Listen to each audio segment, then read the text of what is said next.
नमस्कार।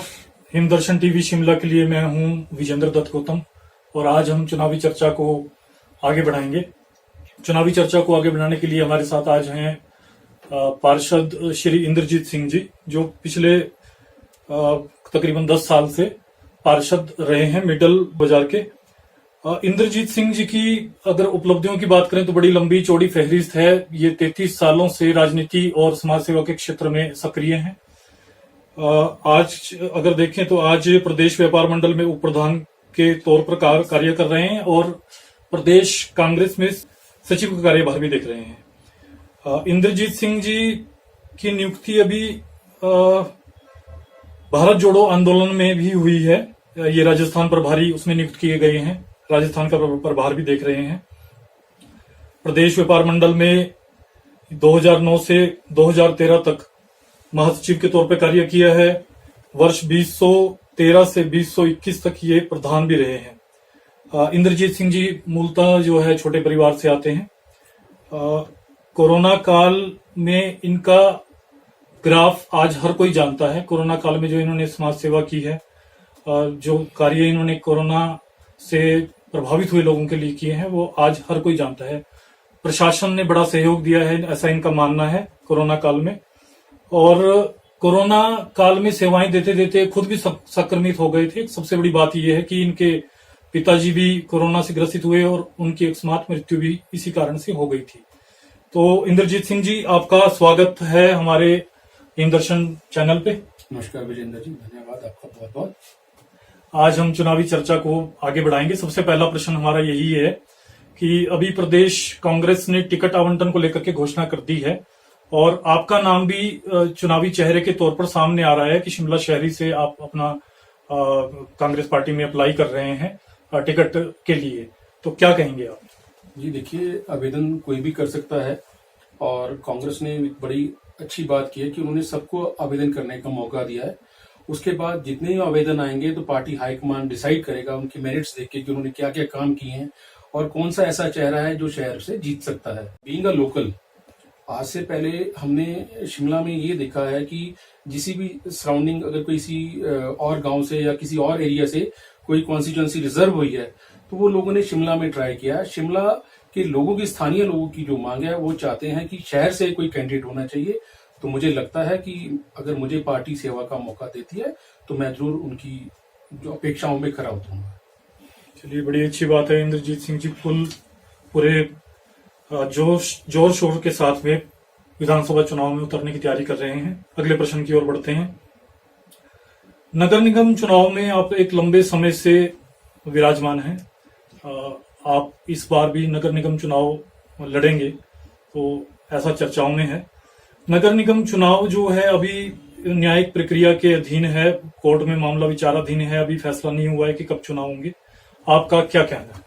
देखिए, नगर निगम चुनाव जो थे वो 17 जून तक हो जाने चाहिए थे, बट किसी कारणवश जो डिलिमिटेशन का जो हुआ तो कुछ लोग कोर्ट में गए और उसके बाद इसमें ये स्टे लग गया। अगर नगर निगम का चुनाव समय रहते हो तो डेफिनेटली मिडिल बाजार से और जो लोअर बाजार हमारा एरिया है वहां से डेफिनेटली कंटेस्ट करते, लेकिन जो वर्तमान समय हमें अब दिख रहा है ये चुनाव अब ये स्थगित हो गए हैं क्योंकि मामला कोर्ट में विचाराधीन है। मुझे ये लगता है कि अब ये विधानसभा के बाद ही जो है ये नगर निगम के चुनाव होंगे। मुझे लगता है कि पहले जो है ये विधानसभा का चुनाव जो है होगा। चलिए, अभी कोई न्यायिक प्रक्रिया के अंतर्गत अभी किसी चीज को लेकर के कोई भी घोषणा नहीं की जा सकती कब चुनाव होने हैं। अगले प्रश्न की ओर बढ़ते हैं। वार्ड में आप एक लंबे समय से कार्य कर रहे हैं। समस्याएं कुछ नई भी आती हैं, कुछ पुरानी बरकरार रहती हैं। तो आपको क्या लगता है कि शिमला शहर में वार्डों में क्या विशेष समस्याएं हैं और उनका निराकरण कैसे किया जा सकता है? देखिए, शिमला शहर में छोटी बड़ी बहुत सारी समस्याएं हैं और अगर पिछले 5 वर्ष की बात करें, यहाँ पे भाजपा शासित नगर निगम बनी, जो कि मुझे लगता है पहली बार भाजपा की निगम बनी है और जो इनएक्सपीरियंस है वो साफ तौर पर दिखाई दिया इसमें। हम बात करते हैं जो हमारी जो बेसिक आवश्यकताएं हैं, मूलभूत हमारी रिक्वायरमेंट्स हैं, जैसे पानी की बात करते हैं हम, तो शिमला शहर में इनिशियली ऐसा होता था कि कभी समझ में 4 या 5 दिन ऐसे आते थे पूरे साल में जब टूरिस्ट सारा यहाँ पे होता था, तो किसी कारण से पानी लोगों को उपलब्ध नहीं हो पाता, तो पानी की राशनिंग होती थी। अब क्या किया गया है कि पानी को एक प्राइवेट हाथों में दे दिया गया है, एक कंपनी के हाथ दे दिया गया है। जबकि इनिशियली जब एक कंपनी को लॉन्च किया गया था तो ये कहा गया था कि शिमला के लोगों को 24/7 पानी मुहैया कराया जाएगा, लेकिन इसके विपरीत बिल तो लोगों को 24/7 क्या है। अगर हमने पहली बार देखा कि हमें विंटर्स में भी पानी की राशनिंग करनी पड़ी और समर्स में तो बहुत ही दिक्कत रही, मार्च के महीने में लोगों को पानी नहीं मिल पाया। अगर आज हम बात करते हैं बरसातों की, ठीक है, प्राकृतिक आपदा है, कभी लैंडस्लाइड भी आए हैं, लेकिन ये काम भी जो है ये सरकार का, प्रशासन का है, क्योंकि आप इतने दिन से लोगों को पानी से वंचित नहीं रख सकते। अगर आज मैं बात करता हूँ, शहर में आज भी चौथे या 5वें दिन लोगों को पानी मिल रहा है, और जो पानी की क्वालिटी है वो सब, आप आज भी एक न्यूज़पेपर में मैं पढ़ रहा था कि जो पानी है बिल्कुल जो है वो गंदा पानी जो आ रहा है नल से, उसके सैंपल भी फेल हुए हैं। तो कहीं ना कहीं लोगों की सेहत के साथ भी खिलवाड़ किया जा रहा है। और जो रही पानी की बात, इसको देखते हमारा टूरिज्म भी काफी इफेक्ट हुआ है, क्योंकि जब टूरिस्ट यहाँ आता है पहले ही सोशल मीडिया या और न्यूज चैनलों के माध्यम से उनको पता लग जाता है कि शिमला में पानी की कमी है, तो वो कहीं ना कहीं और डाइवर्ट कर देता है। और एक और मैं आपको बताना चाहता हूँ, पर्यटक सिटी होने के नाते यहाँ पे जो टूरिस्ट आता है उसका सिर्फ सीधा इम्पैक्ट होटलियर्स को नहीं मिलता। अगर वो आता है, हमारे जो कुली हैं, हमारे जो रिच पे फोटोग्राफर्स हैं, और छोटे छोटे जो ढाबे चला रहे हैं, जो हाईवे पे ढाबे, सबको बिजनेस मिलता है, क्योंकि जब बाहर से पैसा आएगा तो सब में बनता है। तो मुझे लगता है कि ये जो बेसिक चीजें हैं पानी की, जो जिसपे हम बात कर रहे थे, उसकी ही वजह से अगर हमारा जो टूरिज्म सफर कर रहा है, ये तो होगी एक बात। दूसरी बात है पार्किंग की प्रॉब्लम। आप अगर कोई बाहर से पार्किंग गाड़ी लेके आता है तो उसको, उसके पास पर्याप्त, हमारे पास पार्किंग भी उपलब्ध नहीं है।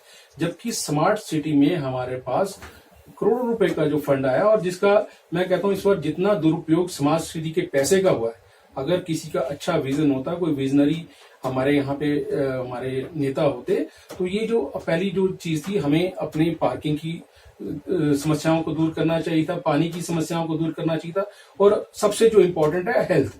अगर आज भी शिमला में हमारे पास, और पूरे इनफैक्ट अगर प्रदेश में भी कहें, आईजीएमसी के मुकाबले में कोई और हमारे पास बड़ा हॉस्पिटल नहीं है। और जिस तरह पॉपुलेशन बढ़ती जा रही है, आज आईजीएमसी में आपको जब तक आपकी प्रॉपर सिफारिश नहीं है, वहां पे आप उपचार करवा ही नहीं सकते। तो मुझे ये लगता है कि जो बेसिक हमारी जरूरतें हैं, हेल्थ इशू हो गया, अच्छा स्कूल हो गया, पानी हो गया, और पार्किंग की समस्या होगी, अगर हम ये बेसिक सुविधाओं को भी अगर हम नहीं कर पाए, तो मैं या किसी को भी, हमें कोई हक नहीं है इस शहर के लोगों के पास वोट मांगने का। आपका विजन होना बिल्कुल जरूरी है। स्मार्ट सिटी के दौरान इतने पैसे आए कि आप सोच भी नहीं सकते, और उस पैसे का पूरा हम उपयोग, मैं कहूंगा, नहीं कर पाए। आप देखिए, जगह जगह लोहे के ढांचे खड़े कर दिए गए हैं, जगह जगह डंगे लगा दिए गए हैं अननेसेसरी। कहीं तो रिक्वायर्ड थे, लेकिन कई जगह आपने देखा कि लोहे का क्विंटलों के हिसाब से लोहा वहां पे लगा दिया गया, जहां रिक्वायर्ड भी नहीं था। तो मुझे लगता है कि ये किसी एक व्यक्ति विशेष को या किसी खास लोगों को फायदा पहुंचाया गया है, और आम पब्लिक को इससे कोई फायदा नहीं मिला। जो अगर ये विजन होता, तो जितना पैसा स्मार्ट सिटी के दौरान आया, तो वाकई ही स्मार्ट सिटी बनती है। आप देखें, शहर में जगह जगह कूड़े के ढेर बड़े हैं। आप मॉल रोड पे जाएं, बंदर और कुत्ते आपको नहीं छोड़ते। तो क्यों, किस तरह हम टूरिस्ट को अट्रैक्ट करें? हमने टूरिज्म के लिए पिछले काफी समय से क्या किया ऐसा, और एट द सेम टाइम हमने अपने युवाओं के लिए क्या अपॉर्चुनिटीज दी, क्या उनको हमने रोजगार का अवसर दिया? ऐसा कुछ भी नहीं हो पाया। तो मुझे लगता है कि ये इस सारी चीजों पे विचार करने की आवश्यकता है, और जो एब्सोल्यूट फेलियर रहा है अगर पिछले 5 साल की अगर हम निगम की बात करें। चलिए, बड़े महत्वपूर्ण सवाल आज नगर निगम प्रबंधन को लेकर के उठ रहे हैं। मूलभूत समस्या पानी। बड़े दुख की बात है कि आज तक, आजादी के इतने वर्षों बाद भी, हिमाचल के निर्माण के बाद भी, इतने वर्ष बीत जाने पर आज तक इन समस्याओं का निराकरण नहीं हो पाया। मूलभूत समस्याएं वहीं की वहीं खड़ी हैं। अगले प्रश्न की ओर बढ़ते हैं। आम आदमी पार्टी, भाजपा और मार्क्सवादी कम्युनिस्ट पार्टी से मुकाबला होने जा रहा है नगर निगम चुनाव में कांग्रेस का। आप कैसे देखते हैं? जी देखिए, पहली बात करते हैं, जो मेन ओपोनेंट है भाजपा की। हिमाचल में ये ट्रेंड भी रहा है कि एक गवर्नमेंट बीजेपी की बनी है और दूसरी कांग्रेस की बनी है, पिछले काफी वर्षों से देख रहे हैं।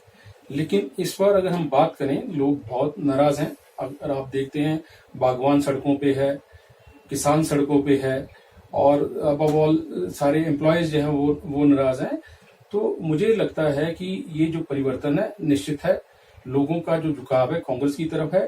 दूसरी तरफ आपने जिस तरह बात की आम आदमी पार्टी की, आम आदमी पार्टी जिस डेफिनेटली जब पंजाब में वो जीते थे मार्च के महीने में तो काफी बड़े मार्जिन से जीते थे, लेकिन पिछले अगर हम 6 महीने की बात करें तो लोगों ने उनका जो पंजाब में वर्किंग है वो देख लिया। अबव ऑल जो लालच दे रहे हैं कि हम ये फ्री देंगे वो फ्री देंगे, हिमाचल का जो जो वोटर है वो शिक्षित है।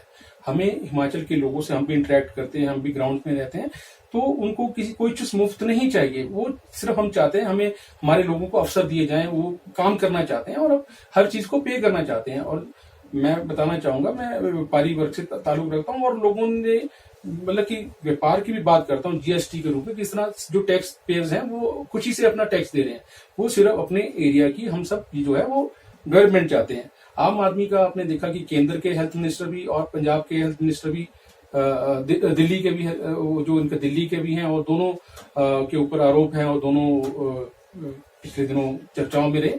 तो मुझे लगता है कि वो एक्सपोज हो चुके हैं, उनसे कोई ऐसा किसी भी मुझे लगता नहीं किसी तरह का थ्रेट है। रही बात मार्क्सवादी कम्युनिस्ट पार्टी, वो हमेशा उनके वो कंटेस्ट करते हैं, लेकिन एक उनका लिमिटेड वोट बैंक है। बाकी जो मुझे लगता है अधिकतर जो लोग हैं उनका जो इस टाइम जो सोच है वो कांग्रेस की तरफ है, प्रोवाइडेड कि कांग्रेस एकजुट होकर ये चुनाव लड़े। ये कांग्रेस पार्टी फुल उत्साहित है, पूरी तरह से उत्साहित है। और अभी तो ये चुनाव और की चुनावी रंग जो है हर वक्त चेंज हो रहा है, हर समय चेंज हो रहा है। आने वाले समय में ये चुनाव किस ओर जाएगा ये तो आने वाला समय ही तय करेगा। अगले प्रश्न की ओर बढ़ते हैं। नगर निगम चुनाव और विधानसभा चुनाव को लेकर के कांग्रेस की क्या रणनीति है, कैसे देखते हैं? जी बिल्कुल, कांग्रेस पार्टी बिल्कुल तैयार है और मुझे लगता है कि एकजुट होकर ये हम सब चुनाव लड़ेंगे। अभी पिछले दिनों रानी प्रतिभा सिंह जी को प्रदेश अध्यक्ष बनाया गया है और उसके बाद राजा वीरभद्र सिंह जी का एक अपना ही नाम है और उनके परिवार से जब प्रदेश अध्यक्षा बनी है तो लोग उनके साथ काफी जुड़े हैं। और इसका हमने अभी पिछले जो हमारे उपचुनाव हुए हैं उसमें भी हमने देखा कि कांग्रेस पार्टी की तरफ लोगों का रुझान है और वो एक इंडिकेशन थी। और मुझे ये लगता है कि हम एकजुट होकर अगर ये चुनाव लड़ेंगे डेफिनेटली जो है कांग्रेस पार्टी निगम में भी और विधानसभा में भी भारी बहुमत से जीतेगी। एक अहम प्रश्न है, हम अगर समस्याओं की बात ना करें, हम सिर्फ एक बुनियादी जरूरतों की बात करें, जमाना बदल गया है, टेक्नोलॉजी बढ़ रही है, तो मूलभूत समस्याओं को किस तरह से देखते हैं कि आज के समय में क्या मूलभूत समस्याएं हैं नागरिकों की, और उसको लेकर के आपने क्या पैरामीटर्स तय किए हैं, क्या राजनीति है? नहीं, देखिए अभी हम पहले भी डिस्कशन कर चुके हैं, जो मूलभूत सुविधाएं हैं या जो आवश्यकताएं हैं वो तो आप सबसे जो बेसिक सोच है हमारी पानी की है। अगर किसी भी सरकार को मुझे लगता है कि अपने आप को ये हक नहीं है कि वो हमारे को मूलभूत सुविधाओं से भी वंचित रखे। जिस तरह हमने देखा कि पानी भी आज चौथे या 5वें दिन मिल रहा है, वो भी एक लिमिटेड समय के लिए। अगर लोगों को आजादी के 75 साल बाद भी पानी के लिए तरसना पड़ रहा है तो मुझे लगता है कि बेसिक तो यही है। दूसरी बात हम करते हैं, जैसे मैं पहले भी बताया, हमारे को हेल्थ इश्यूज है। अगर ये अच्छे हॉस्पिटल्स नहीं होंगे, अच्छी पार्किंग नहीं होगी, आज अगर आपने बड़े हॉस्पिटल आईजीएमसी या कहीं जाके आपको गाड़ी पार्क करनी है, आपके पर्याप्त जगह नहीं है, आपके वहां पे चलान हो जाते हैं। तो ये जो छोटी छोटी बातें हैं इसको लेके मुझे लगता है कि हम बातें बहुत, आपने देखा पिछले दिनों बड़ी पट्टिकाएं लगी, बड़े वो लगे कि आज यहाँ पे इनॉग्रेशन है, आज वहां पर इनॉग्रेशन है, बट धरातल पे उसका किसको कितना फायदा मिल रहा है हमें वो देखना है। लोग जो है वो परेशान है, किसी तरह की कोई सुविधा कोई लोगों तक नहीं पहुंची है। मुझे लगता है कि अगर कोई भी सरकार हो, पहले उनको लोगों को बेसिक उनकी जो आवश्यकताएं हैं उसको पूरा करना चाहिए। बड़ी महत्वपूर्ण बात की है इंद्रजीत सिंह जी ने। आज हम डेवलपमेंट की तरफ ना जाकर के पुरानी समस्याओं के निराकरण के उपाय ही सोच रहे हैं और ये बहुत आवश्यक है कि पहले मूलभूत समस्याओं का निपटारा हो, उसके बाद विकास की अगली बात की जाए। अगले प्रश्न की ओर बढ़ते हैं। कांग्रेस पार्टी के तहत सर्वे किए जाते रहे हैं, चाहे वो विधानसभा चुनाव की बात हो, चाहे नगर निगम चुनाव की बात हो, प्रत्येक राजनीतिक दल करता ही है। तो अगर हम सिर्फ नगर निगम चुनाव की बात करें तो क्या कहता है कांग्रेस का सर्वे, कितनी सीटें कांग्रेस नगर निगम चुनाव में इस बार विजय करेगी? देखिए, मुझे लगता है कि ये सब जो है पहले ही भाजपा के भी सामने आ गया था। उनको लग रहा था कि नगर निगम वो नहीं जीत पा रहे हैं। यही कारण है कि जो इसमें डिले हुआ, डिलिमिटेशन की, उन्होंने जान के वार्डों को ऊपर नीचे किया, क्योंकि उन्हें दिख रहा था, क्योंकि जो शिमला जो है वो एक मिनी हिमाचल है, यहाँ से पूरे प्रदेश में मैसेज जाता है। तो ये भाजपा को ये क्लियर था कि जो आने वाले जो हमारे निगम के चुनाव थे वो उसमें वो नहीं जीत रहे थे, तो ये मैसेज पूरी प्रदेश में जाना था। तो उन्होंने किसी न किसी कारण से पहले डिलिमिटेशन करके, और बाद में पहली बार हुआ है पिछले 35 साल में कि मेयर और डिप्टी मेयर की सीट खाली है। लोगों को अपने छोटे छोटे कार्यों के लिए नगर निगम के चक्कर लगाने पड़ रहे हैं, कोई पार्षद उपलब्ध नहीं है, क्योंकि उनका समय जो कार्यकाल है वो पूरा हो चुका है। तो ये पहला ही मुझे लगता है ये जो डर है भाजपा को बिल्कुल क्लियर है कि ये जो सर्वे हुआ था उसमें जो निगम थी वो कांग्रेस की बन रही थी। और चलो ठीक है, अगर ये कोर्ट में है, विचाराधीन है, ये चुनाव होते हैं या नहीं होते, लेकिन विधानसभा के लिए जो हमें लगता है उपचुनावों से भी हमें बिल्कुल ये संकेत मिल चुके हैं, और जो हमारे सर्वे हैं उनसे भी मिल चुके हैं कि आने वाला जो है जो सरकार है वो कांग्रेस पार्टी की बनने वाली है। जी हाँ, अभी आपने 4 स्थानों पे जो उपचुनाव हुए हैं, एक संसदीय क्षेत्र के लिए हुआ है, मंडी के लिए, और 3 हमारे एमएलए के चुनाव हुए हैं, तो इसमें जीत दर्ज की है। लेकिन वर्तमान में इतना कुछ होने के बाद भी कांग्रेस उत्साहित भी है, कांग्रेस का सर्वे भी जीत की ओर इशारा कर रहा है। इसके बावजूद आपके 2 विधायक विलय हो जाते हैं भाजपा में, तो इसका क्या इम्पैक्ट जो है वो कांग्रेस देखती है लोगों पर और पार्टी के पदाधिकारियों पर पड़ रहा है, इसके बारे में क्या कहें? देखिए, कांग्रेस एक विशाल पार्टी है, एक समुद्र की तरह है। यहाँ पे किसी के आने का या किसी के जाने का कोई बहुत फर्क किसी को नहीं पड़ता। जो लोग यहाँ से गए हैं उनकी अपनी सोच थी, और जो कई लोग वहां से भी यहाँ पर आ रहे हैं। तो ये पार्ट बड़े हमारे सीजन जो बड़े लीडर्स हैं उनका देखने का विषय है। जहां तक मुझसे जैसे एक छोटे कार्यकर्ता की बात है, और मेरी सोच ये कहती है कि किसी के आने या जाने से कोई फर्क नहीं पड़ता। कांग्रेस पार्टी अपने आप में एक विशाल समंदर है, और मुझे लगता है कि आने वाला जो समय है वो कांग्रेस पार्टी का है। इनफैक्ट पूरे हिंदुस्तान में जो कांग्रेस रिवाइव करेगी वो हिमाचल प्रदेश से ही करेगी। इसका जो एक हमने पहले भी जो आपको मैं बता चुका हूँ कि जो 4-0 हुआ है वो इस बार उससे बेटर होगा और बहुत अच्छा होगा, और पूरे जो हिंदुस्तान में कांग्रेस जो है एक बार दोबारा से रिवाइव करेगी, क्योंकि ये गांधी जी की विचारधारा की पार्टी है, नेहरू जी की विचारधारा की पार्टी है, और लोग भली भांति उनसे परिचित। मतलब अगर इसी पे ही हम राष्ट्रीय राजनीति की बात करें तो जैसे राष्ट्रीय राजनीति में कांग्रेस बहुत सिकुड़ती जा रही है। आज सिर्फ 2 प्रदेशों में कांग्रेस की सरकार है, तो इसका कितना इम्पैक्ट हिमाचल और हिमाचलियों पे पड़ रहा है, इसके बारे में आपकी क्या राय है? जी बिल्कुल, देखिए, आप हर जगह सरकार बनाने के लिए इतनी खरीदो फरोख्त हो रही है। आज मतलब कि साम दाम दंड भेद सरकार बनाने के पीछे भारतीय जनता पार्टी जुटी हुई है। लेकिन हमारा ये विश्वास है 4-0 का मैसेज भी, जिस तरह मैं पहले बोल चुका हूँ, हिमाचल प्रदेश से मिला है, और आगे भी जो हमारी पूरी हिंदुस्तान में जो कांग्रेस पार्टी रिवाइव होगी वो हिमाचल प्रदेश जो हमारी देवभूमि है, देवताओं के आशीर्वाद से, भगवान के आशीर्वाद से डेफिनेटली मैं आपको बड़े विश्वास से कह रहा हूँ कि जो कांग्रेस रिवाइव करेगी पूरी जोर शोर से करेगी। और अभी भारत जोड़ो आंदोलन स्टार्ट कर रहे हैं, जो नफरत की राजनीति ये लोग कर रहे हैं, उसे ऊपर उठ के हमारे राहुल गांधी जी और राष्ट्रीय अध्यक्ष सोनिया गांधी जी एक भारत जोड़ो अभियान शुरू हो रहा है, जो कश्मीर से कन्याकुमारी तक हम जो है एकजुटता का जो मैसेज है पूरे हिंदुस्तान में पहुंचाएंगे। इससे पहले भारत छोड़ो आंदोलन हुआ था, वो हुआ था अंग्रेजों के खिलाफ, गोरों के खिलाफ, और जो अब ये है, ये मेरे चैनल पे नहीं बोलना चाहिए, अब जो ये लड़ाई है हमारी चोरों के खिलाफ। एक बड़ी राष्ट्रीय राजनीति की बात इंद्रजीत सिंह जी ने कही। राहुल गांधी टीम के ये खास मेंबर माने जाते हैं, इसलिए इनको एक बड़ी जिम्मेवारी दी गई है। राजस्थान में भारत जोड़ो आंदोलन में ये पूरी तरह से सक्रिय रहेंगे, और इसका कहीं ना कहीं कुछ ना कुछ इम्पैक्ट हिमाचल की राजनीति पे भी जरूर होगा। एक अहम आपसे सवाल है, जैसे कोरोना वॉरियर के तौर पे आपने एक बड़ी निर्णायक भूमिका अदा की है। आपके फादर साहब भी इस मुहिम के दौरान अकस्मात स्वर्गवास हो गया उनका, तो इसमें आपने क्या उतार चढ़ाव देखे हैं? हमारी हिमाचल सरकार की भी उपलब्धि रही है कि टीकाकरण में अन्य राज्यों की बनस्पत हम आगे रहे हैं, तो कोरोना काल अभी गया नहीं है, कोरोना अभी भी बरकरार है, तो आपकी क्या अभी भी इस दिशा की तरफ कोई प्रयास चल रहे हैं और क्या आप इसमें मैसेज देंगे? जी बिल्कुल, देखिए पहली बात है कि कोरोना का इल्जाम किसी सरकार पे नहीं लगाया जा सकता, चाहे वो हमारे केंद्र की सरकार है, प्रदेश की सरकार है। हम लोग कहीं भी प्रिपेयर नहीं थे, किसी ने भी ऐसा नहीं सोचा था कि ऐसी महामारी कभी 100 साल में ऐसा कभी एक बार होता है कि आप मतलब आपको समझ नहीं आता क्या करना। तो उसमें मैंने, जहां तक आपने इंडिविजुअल पूछा, अपना दायित्व निभाते हुए एक सिख समुदाय से ताल्लुक रखता हूँ। एक हमारे अंदर वैसे ही हमारी जब परवरिश होती है उसमें एक जज्बा होता है लोगों की सेवा करने का, जो हमें बेसिक सिखाया जाता है।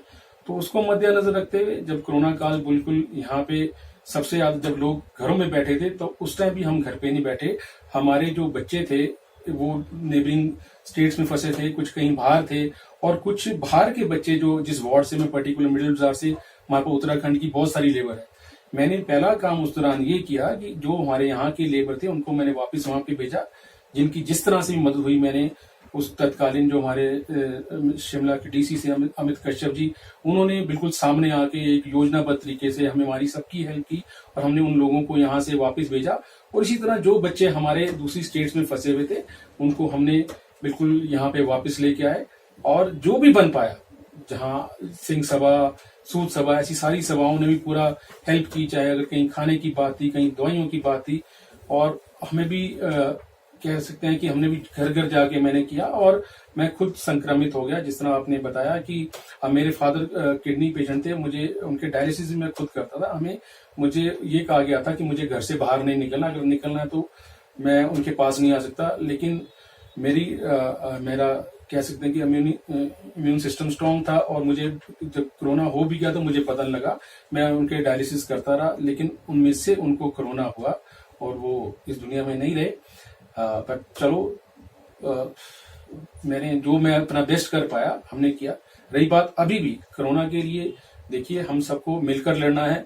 आज भी जहां हमें जो जिसके लिए हम बेस्ट कर सकते हैं, भीड़ भाड़ की जगहों से, या और भी जो बेसिक जो हमारी जो है कोरोना को लेके हैं, तो हम सबको मिलकर लड़ना, और इसमें पूरा हमें जो भी सरकार हो उसका सहयोग करना चाहिए। इसलिए इंद्रजीत सिंह जी ने अपने समाज सेवा का और अपने पारिवारिक स्थिति का थोड़ा विवरण दिया, बहुत भावुकता भरा है।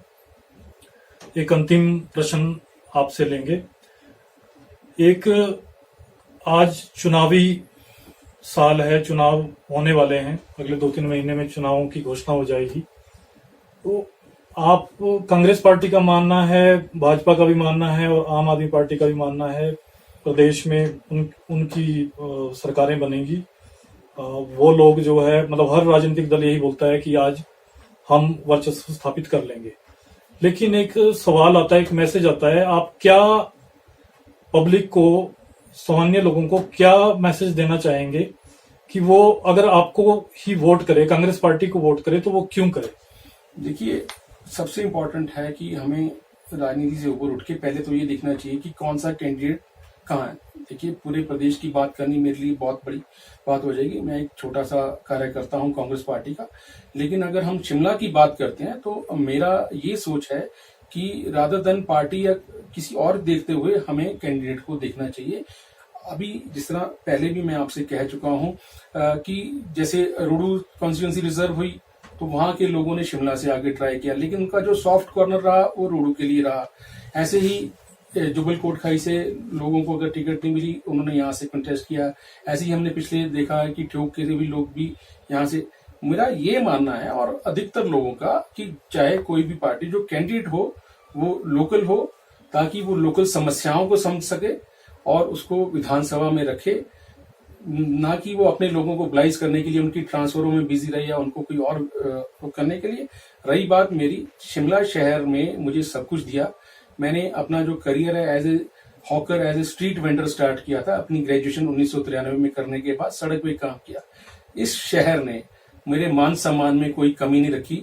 मुझे अगर कहें यहाँ पे मुझे मेरा कारोबारी मैंने अच्छा किया, मुझे जो बिजनेस में चाहिए था मेरा आज अच्छा कारोबार कर रहा हूँ और मैं ब्लेस्ड हूँ, मेरे पास सब कुछ है, मुझे कोई और लालच नहीं है। लेकिन इस शहर ने जो मान सम्मान, मुझे जो प्यार दिया है, मैं वापस करना चाहता हूँ। अगर मुझे डेफिनेटली कोई सेवा का मौका मिलेगा मैं करता रहूंगा। अगर मेरे पास कोई पद नहीं भी होगा तो जिस तरह मैं कर रहा हूँ, आज भी मेरे साथ काफी लोग जुड़े हुए हैं, उनकी मैं सेवा करता रहूंगा। शहर ने मुझे बहुत कुछ दिया है, अब ये मेरा समय है कि मैं उनको लौटाऊं।